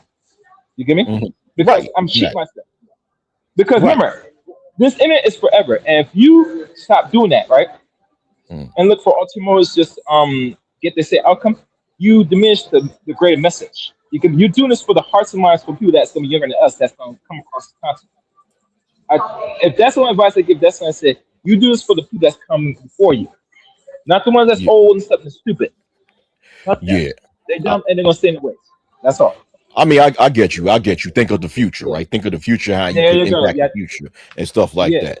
I mean, I get Yeah. that. I get that. I'm going to partially agree with you. Yes, that's a good Yeah. point, though. You brought up a good point, but at the same time, because remember, multiple things can be true at one time, right? That's So true. That's true. at the same time, people Mhm. got lives to live. I mean, Yeah. I mean, don't we get can't me we wrong. can't be Yeah. Yeah. we Yeah. can't be on YouTube forever. People Yeah. got True. lives to live. People got families, and Hmm. and you know, and people need to take a break in time on YouTube, especially content creators, especially from all this weirdo stuff that be going on in YouTube. So Yeah. I can't blame a brother if they take a short break or want to end things because Hmm. not everything is forever. Not Yeah. That's everything is true. forever. Yeah. So, I mean, when you do, on the time that a person does make content and gain a certain level of popularity, they should aim to be impactful. They should There you aim to go. be impactful within the time And I, that they utilize instead of just focusing on just being famous. Focus on being impactful and changing the lives or the perspective of society. You know. yeah, and I believe that young bro is impactful. But like I said, everybody has their motives, and like I said, I haven't really took much break even doing content myself. I never thought of it. I mean, I will look into it eventually. But I look at when there's certain things that you got to take it while the moment's there now, because you never just don't know. Unfortunately, you get me? With a lot of things going on in the world, but that's just me. But for a person that has that voice and that charisma like he has, I say take advantage as much as possible. You get me? Because think about it, as his channel grows, he go back to the manuscripts for new audience, and that's what I like about it. Because there's certain things I'm learning every day when he goes back to certain videos that he might have done, let's say 3, 4 years ago, that I didn't know exist. Now I know, and I have more appreciation. Because now it's say, okay, these are things they don't talk about. Even the thing what he did with the dude that said he wants to have his weapon on him if he sees black dudes, criticizing dating black women. He goes Say back. that again. Repeat that again. Say it louder. I didn't hear what you said. The last thing he did was when one white dude did a video and he said about he feels unsafe dating a sister around brothers, so he feels he had to come packing. You heard about that? Oh no, I didn't hear about that. No. Oh yeah, you got you gotta watch that. But Yeah. a quick briefing. I want you to watch it. He went back in history in America where the same happened in Tennessee when one dude was I think it was around the time after enslavement allegedly, where he started a riot because some brothers would look eyeballing him in his bed, his black woman, because he was like dating her in public. So he rallied some dudes he knows and to start trouble, start cause like riots with guns and stuff. But that happened back in the 1800s. Oh You get wow. me? Okay. And that was with a white man dating a black woman. So if that happened long ago then, what's so different now? I'd say what's different. He's using a platform to entice and create what is called propaganda of his views on black men and what they should not really have a feeling what he does with other groups of women, including his own woman, which is a black woman. And I'm saying, oh no, that's not how things work. If a black man says something to you or something, that's his right. If you feel it's in your nature to take a weapon, and pop them, then that says about your character. And you want to really do time in jail, that's up to you. You get me? It's not like back in the days you could try your answer probably do that. But Right. really truly you can't if you want to do that, that's up to you. But there's consequence now. It's not like it was back a century ago. I mean, Yeah. think about this. Think Yeah. about this. Most people that do this content, let's keep real. And I'm gonna hurt some feelings. People doing content just to get likes and views Yeah. and get because that video he did on his own TikTok, he had nearly almost 500,000 likes on that one video alone when he made that statement on his Oh, own TikTok. you're talking about that Caucasian dude who said he feels unsafe with his black girlfriend. Oh, Yes, so yeah, he and got yeah, and not only that, the people that were common the most were black women, oh and in wow, his defense. But yeah, we got to keep in mind we live in America, and it's a mindset that if your brother and you date, let's say, black woman, these are things you have to keep in mind because if people are healthy mentally and know themselves, they will not sit there and entertain not only these two people, but certain things they put out in regards to either defending or against. right. And there's too many women, and I say too many, and China Black will agree with it because she does content on women, but she's on it because she's black herself. That you ladies gotta do better. You Yeah, get me? yeah, but I'm not trying to shift this into this Yeah. black We're female not sure, thing, but but we're not sure this. But that's not yeah, content that he did. But the whole premise is that Destiny does good works. That's one thing yeah, I can yeah, really take. yeah, he does good work. Yeah, I'm gonna watch that video where he does the critique on that guy because in reality, like you said, in today's America, you shouldn't Mm-hmm. feel unsafe because the majority of if you're a Caucasian guy dating a so-called black female, right? Yeah. Hmm. The majority of the time, nobody's gonna, especially nobody from the so-called black community, is gonna harm you. They might look at you, give Exactly. you looks. They Yeah. a few of them might make some small statements, but the majority of the time, they're not gonna harm you. You know, they're Exactly. not gonna harm you. So, like you said, it is strange for that person to have to state that. It seems as if he's just doing that to get a reaction at the people on the internet. And Which is and like you not only said, a lot of people come on videos in order to get clicks and views. So therefore, they'll get involved in this fake Howard Stern / Tommy Sotomayor shock jock type of Mhm. stuff just to get a certain amount of views and popularity on the internet and a reaction. But go ahead. Yeah. and not only that, but we could consider it can be dangerous in the long run. But at the end of the day, they do this because let's be honest. What's the best way to galvanize a new set of crowd on a website that gets you more engagement? It's TikTok. You can do it on YouTube, but mostly TikTok is more of that open branch where they feed you everything. You get me? Right. So him making a statement is just to get more engagement. And let's be honest, most of these dudes that like him, they're very reckless with their mouth.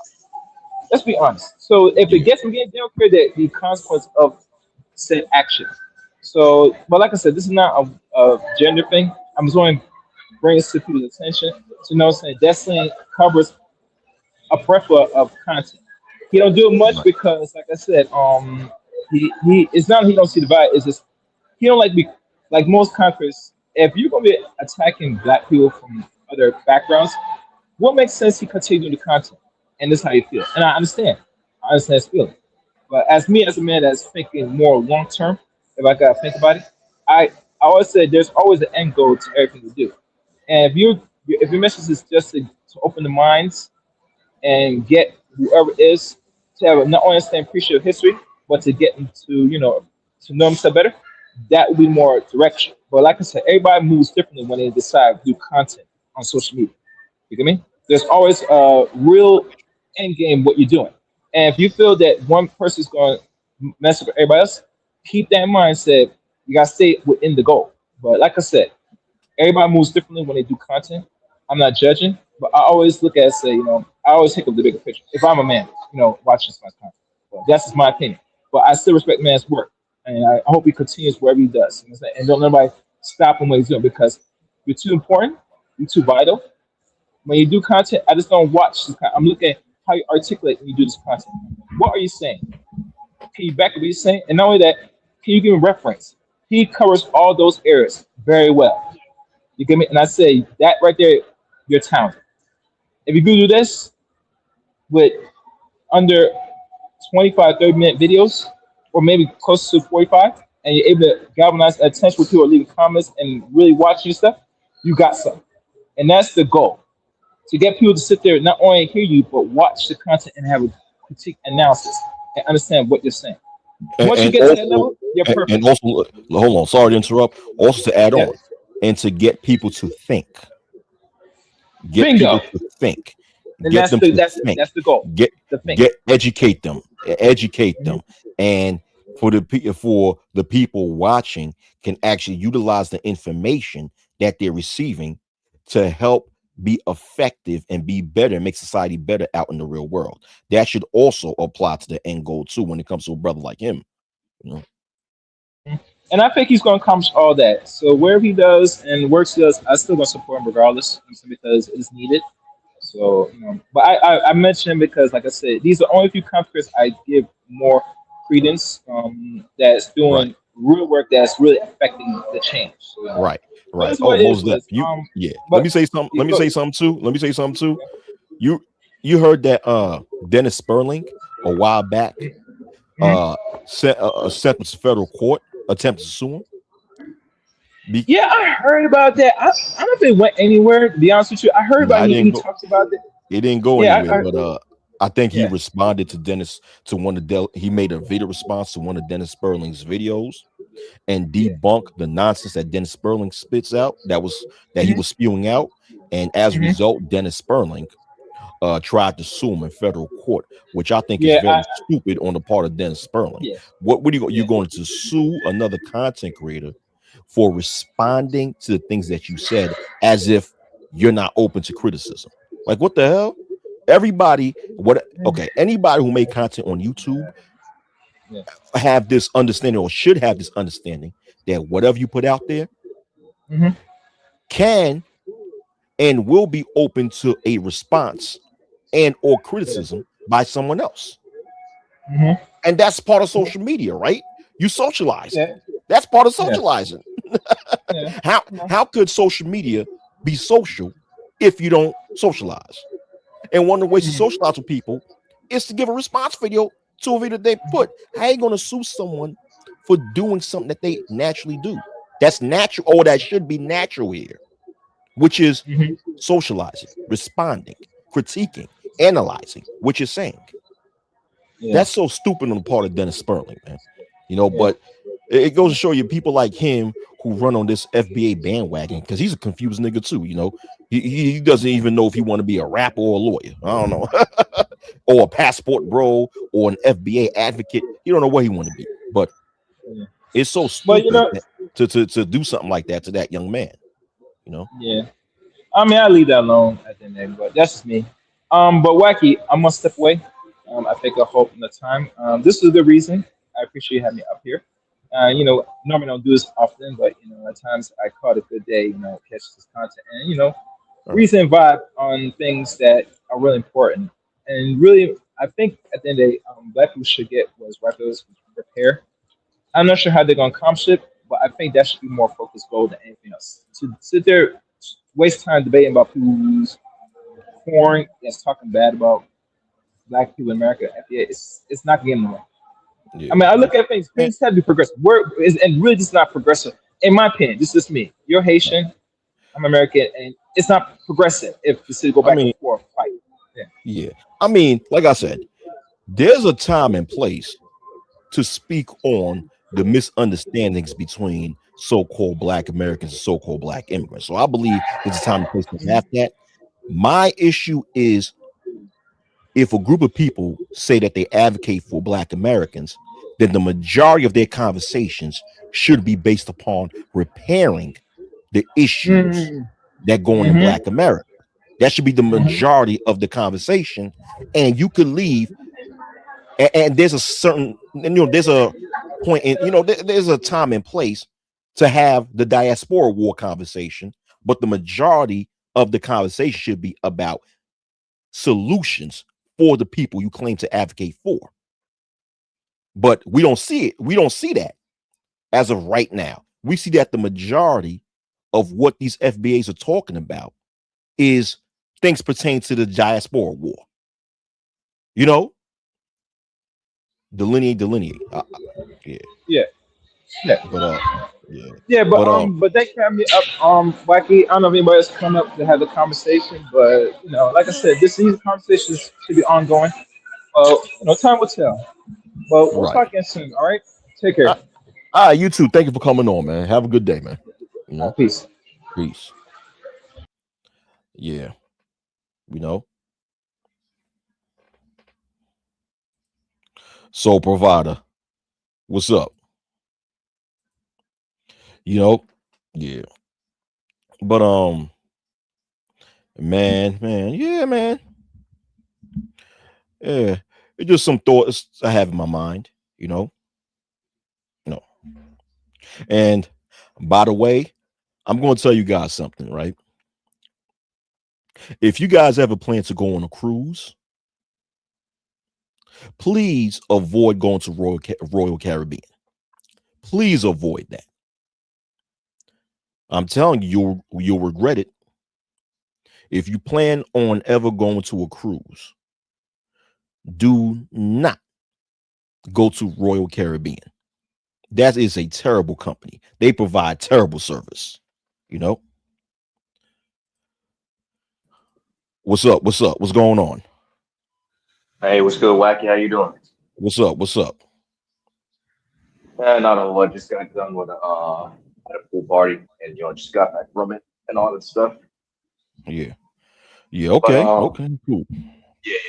But that documentary, I'll definitely take a look at it because it's actually like it actually sickens me when a grown ass man literally is very lustful towards children and shit, right? Yes. Exactly. Yeah, I literally have a problem with that shit. It's, hell, I even go on Twitter. I see like dudes exposing pedos and shit and beating them the fuck up. So yeah, Yeah. Yeah.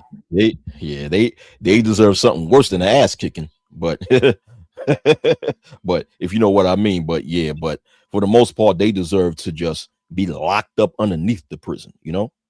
Yeah. yeah, And yeah, absolutely.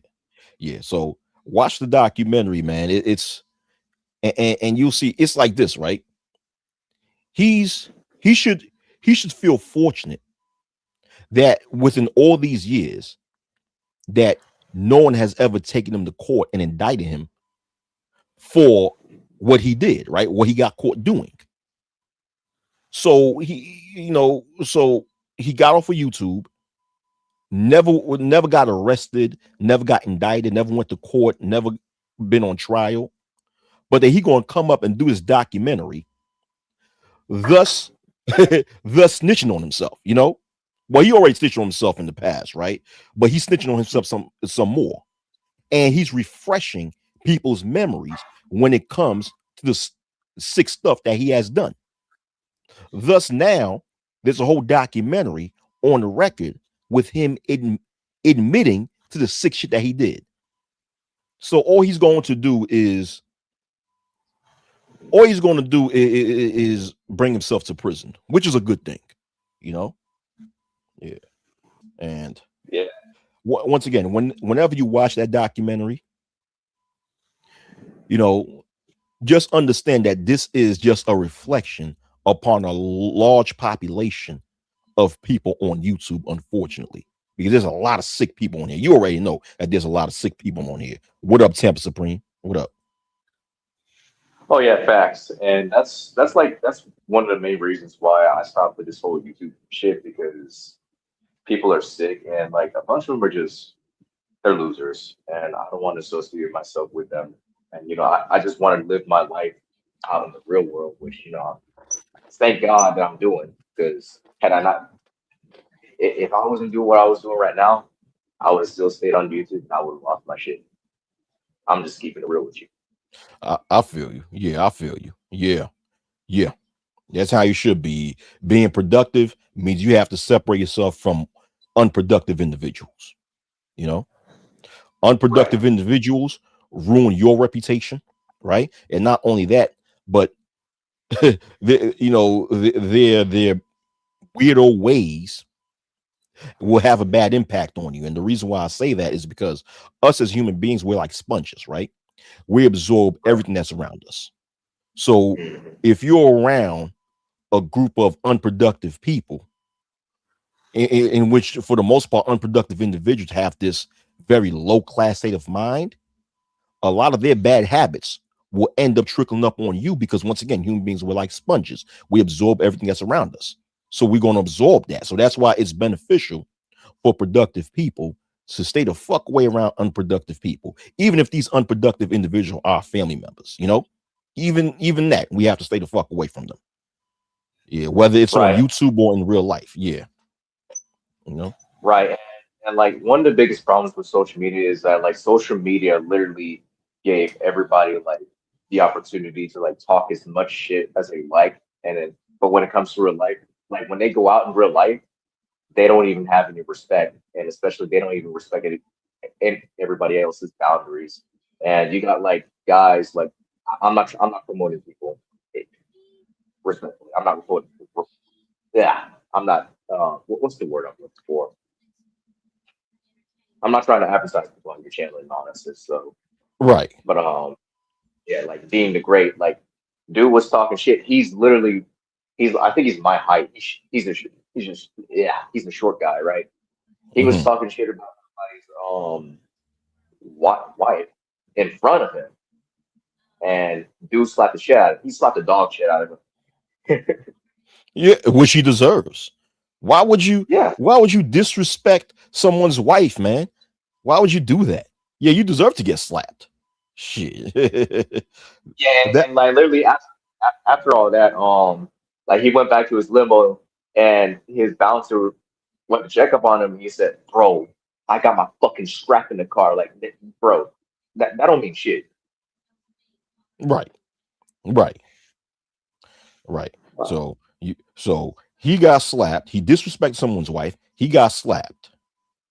So he goes back in his limo and he's talking about how he got his strap. Like, like, so yeah. So what you're gonna do? You're gonna go out and shoot the person who defended his wife towards your own towards the disrespect that you did, right? And place yourself in a position to be in prison, where if you go to prison, there's no guns, there's no knives, right? So some of the people you might go up against, you're gonna have to use your bare hands. Now what? You know, it's Bare hands are shank. right. Right. So let me answer Tampa Supreme's question. What up, Tampa Supreme? Uh oh, congratulations to Russell Westbrook for announcing his retirement. Um that's a good question, Supreme. I would love to make a video about that, but to answer your question, Russell Westbrook, I don't know if you follow basketball, productive brother, but I do. Me and Tampa, we do. But Russell Westbrook is now a former professional basketball player who played 18 years in the NBA, right? And Oh, he I know. officially announced his retirement today. So his legacy is, I think he will go to the Basketball Hall of Fame because he is I think the second player ever to average a triple double in his career, right? And I think he's the only player to average a triple double for multiple seasons in his career. So that alone is going to land him in the Hall of Fame. I don't know if he'll be a first ballot Hall of Famer or a second ballot, but he will be inducted into the Naismith Basketball Hall of Fame. You know, but yeah, but I think that Westbrook, right? Russell Westbrook, he played the wrong position throughout the majority of his career. I understand he's only 6'3", 6'4", but he's really a shooting guard in a point guard's body. And throughout the majority of the teams, especially the Oklahoma City Thunder, right? The majority of the teams that he played for, especially for the Oklahoma City Thunder, they try to force him to be a point guard. And I've always said, ever since Russell Westbrook came into the league, that this guy is not a point guard. I knew that by seeing him in college when he played for UCLA. I I seen him playing in college when he played side by side with Kevin Love and what's that guy's name? What's that point guard's name? When he played side by side with Kevin Love and Darren Collison for UCLA, he played a shooting guard position. He's a natural scorer. So while Russell Westbrook, right? was playing for the Oklahoma City Thunder, I believe that the coach, I think Scott Brooks, did a disservice to Westbrook's career when he kept Westbrook at point guard and never moved him as a shooting guard. Westbrook is a natural scorer. He does not have very good, to me, in my personal opinion, he's a scoring first type of guy. And he's one of those guys where he's all about taking the ball to the hole and finishing it with the dunk. And and I think a lot of coaches did a disservice to Westbrook by keeping him at a point guard position instead of putting him at a shooting guard position. What was you going to say? I was gonna say, but yeah, hear me. I hear you. What's up? But yeah, yeah, I know. Yeah, I'm aware of Russell Westbrook's retirement. Once again, congratulations on his career. He did a phenomenal job. But I'm not really a basketball person. Like I know a lot of players, but I don't really know like their positions and all that other stuff. Now I'm more of a football fan or rugby fan and track and field type of guy. Okay. So yeah, Westbrook will go to the Hall of Fame. Like I said, I don't know if he'll be a first ballot Hall of Famer or a second ballot. For those of you who don't know the difference between the first ballot Hall of Fame and the second ballot, it's all right. So first ballot is when a player gets inducted into the Hall of Fame within their first 5 years of retirement, right? Because that's when someone's eligible to retire within, or to be inducted in the Basketball Hall of Fame. It has to be, they have to wait at least 5 years after their retirement. Some players get inducted into the Hall of Fame immediately within their first 5 years after retirement. Some players don't get inducted into the Hall of Fame after maybe 10, 15, 20, or even 30 years after retirement. So if someone gets inducted into the Naismith Hall of Fame within their first 5 years of retirement, they're considered a first ballot Hall of Fame, a first ballot Hall of Famer. If they get inducted within the first 10 or 15 years of their retirement, they're considered a second ballot Hall of Famer. If they get inducted within their 20, 25 years, they're considered a third ballot Hall of Famer.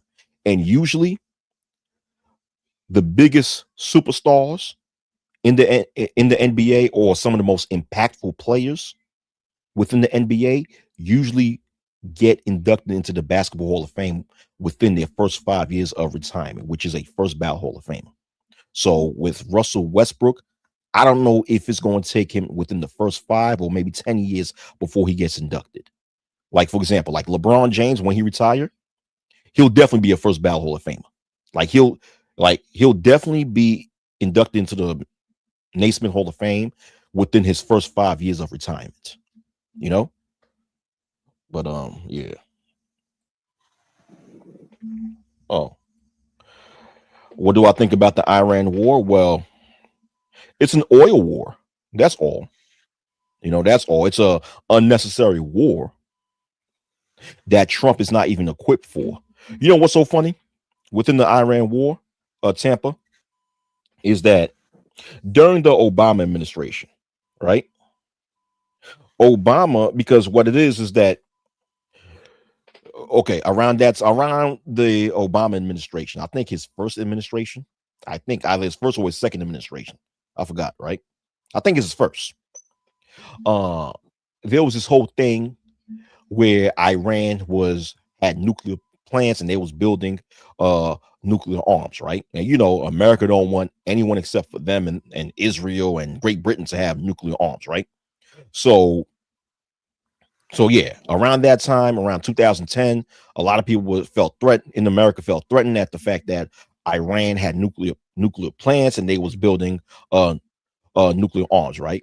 So the Obama administration was successful in creating a deal with Iran without having to fight a war with Iran, where if Iran agreed to stop making nuclear arms, that the U.S. will lift a lot of their embargoes, what do they call embargoes, or not embargoes, but will lift a lot of their, what's that shit? What's that shit where the United States government stops another country from trade? I know they call it an embargo, but there's also another word for it. Well, fuck it, right? Yeah. So the Obama administration successfully gained an agreement with the Iranian government for them to stop making nuclear arms in exchange that the U.S. will lift a lot of sanctions. Yeah, sanctions is what I'm looking for. They lift a lot of sanctions from Iran. And what happened? The Iranian government kept their word. They stopped making nuclear arms. The United States government kept their word. They lifted up a lot of sanctions from Iran. Iran was able to engage within a lot of trade within the world, and economically they benefited. So Iran continued to stop making nuclear arms because they benefited so much on the back end economically, since a lot of the sanctions was lifted off of them, right? Okay, so years later, Obama, no longer president, Trump got elected, right? And Trump decided to put the sanctions back on Iran. So what happened? Allegedly, Iran went back to building nuclear weapons. Allegedly, because there's a lot of sources saying that there's no proof that this happened. But if this allegation is true, then Donald Trump did this to himself. So now you got Donald Trump walking around screaming and yelling, talking about Iran is making nuclear weapons. We have to stop that. We have to go to war. All this other bullshit, right? But Trump, that situation was already solved with the previous administration. Well, when I mean previous administration, I'm not talking about Biden, I'm talking about with Obama. Why would you destroy something that was already fixed from a previous administration by putting sanctions back on them? I'll tell you why. So I'm asking a rhetorical question, but go ahead. Go ahead. You got it. Because you know, like with the Epstein files, that's why Trump has this whole war, which is the sole reason like the Navy, you know, we're deploying over to the Middle East and shit for something pointless, and that's why like they're extending like the USS Abraham Lincoln, like that shit got extended to like 250 days, and you literally got like sailors attempted to jump off the ship and being placed on medical. Like it's taking a toll on us. Like this shit's pointless. Yeah. Like I'm not making this up. Like it's literally on Navy Times. Like you go look it up. Yeah. So yeah, you are a current member of the military, so you know this better than I do. You know about this war better than I do. So you know what? I'm gonna shut up. You go speak. Go ahead, speak, because this is a military man right here, ladies and gentlemen. So, and you know, like he said, this is currently affecting a lot of people with the military. So go ahead, continue, brother. My fault. Right. But you know, it's not only like within like it's not just the Iran war. I basically wanted to come up and talk about like the new rules that the Secretary of War put out, because I think it's ridiculous, and like the policies that they put out is ridiculous as well. But like if you're willing to like hear me out on this one. Oh, go ahead. I'm all ears. Go ahead. All right. So you know, like besides the whole fiasco that's going happening with the Iran war, apparently like the Secretary of War like made a new NAV admin, which is like a rule, like instruction that the Navy has to like put out to the personnel and all that stuff. And like it literally pertains to like grooming standards.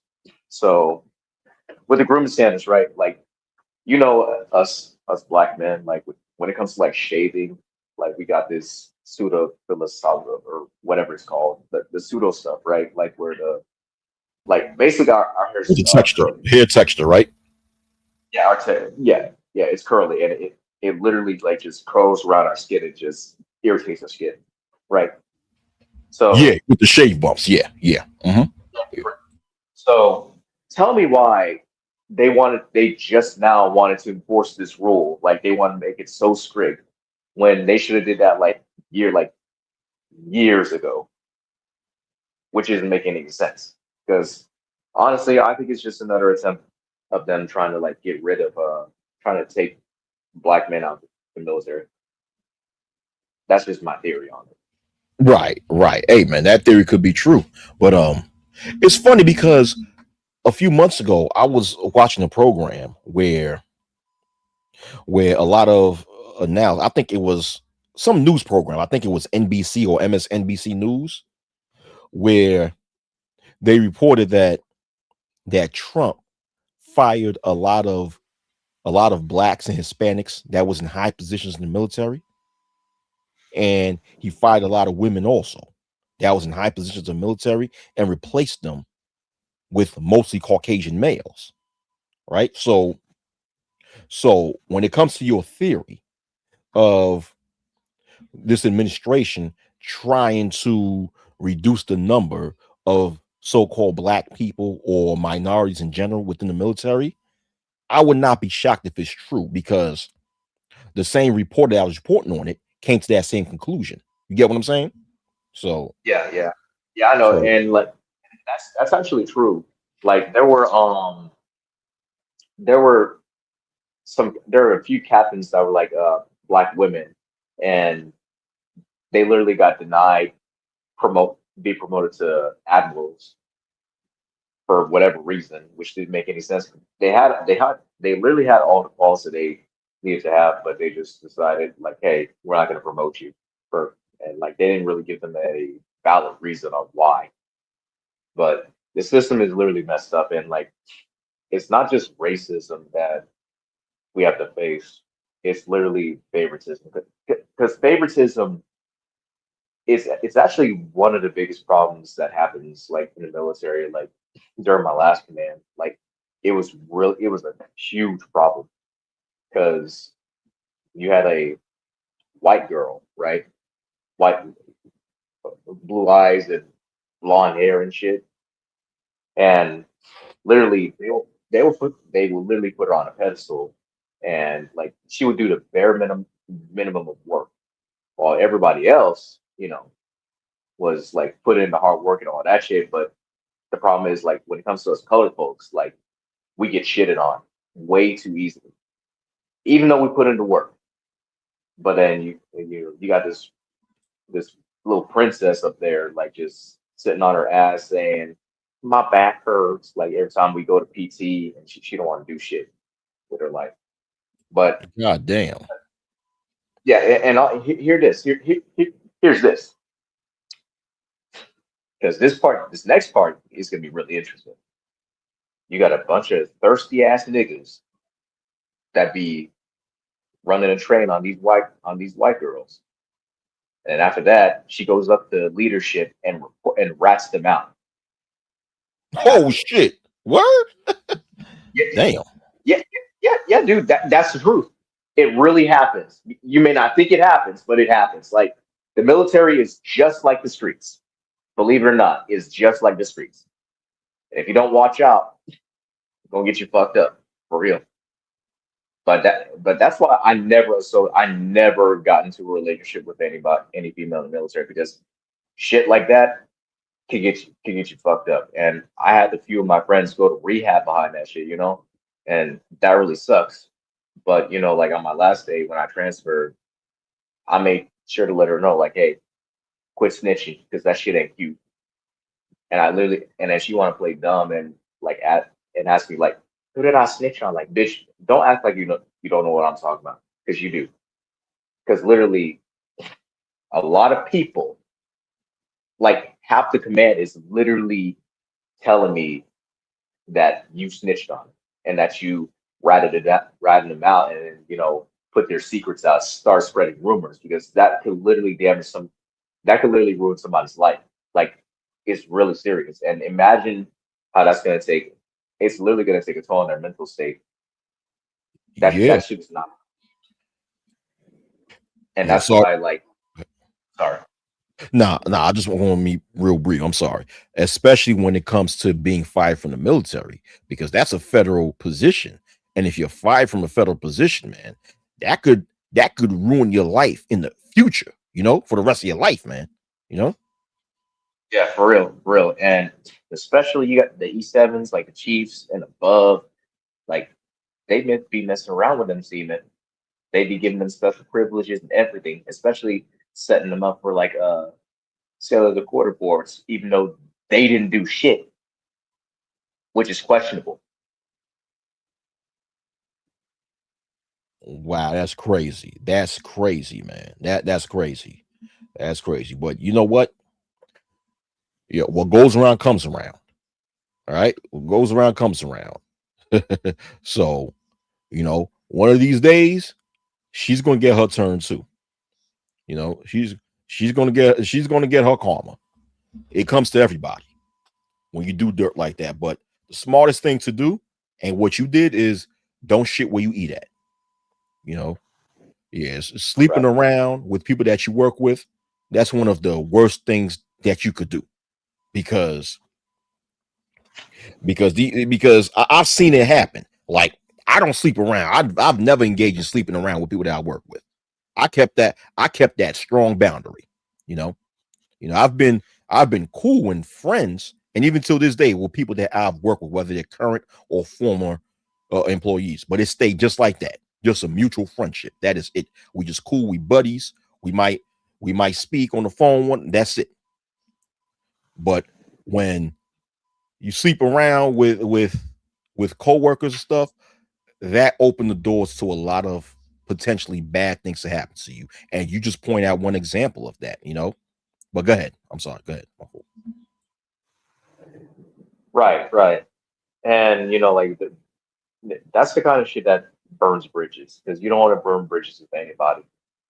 And um, like I said, like I'm gonna still be humble and actually like if I'm wrong about something, I most definitely like take take a chin for it, own up to it, because at the end of the day, like we're all adults, so we should be able to like understand, like figure out, like identify what we did wrong and make sure that we don't do it again, because that's the only way that we're gonna grow, right? We just learn from our mistakes. But the worst thing you can do is like act, just deny what you did, even though what you did, what you did was fucked up, and then try to like hide behind leadership and have them protect you because Yeah. leadership is just And you know what happens usually in a lot of these types of situations, right? right. What's up? The okay, it's either one or two things that happens. Like, either the leadership promotes them, right? And the thing is that they're incompetent at the position that they're promoted to. Thus, all things fall apart. Or what leadership does to a lot of these people is that they'll never promote them and find a way to cut ties with them and fire them, because leadership was just using them for their own agenda anyway. So one of these two things happens. But I've seen that. Like, I'm not in the military, never been in the military, but I'm talking about just me being a person at working at the at the workplace. Me just seeing these workplace politics uh take place, and seeing the end results of people who do some type of grimy shit like that. I've seen what happens to them. And it never, what happens to these types of people never ends up within their favor.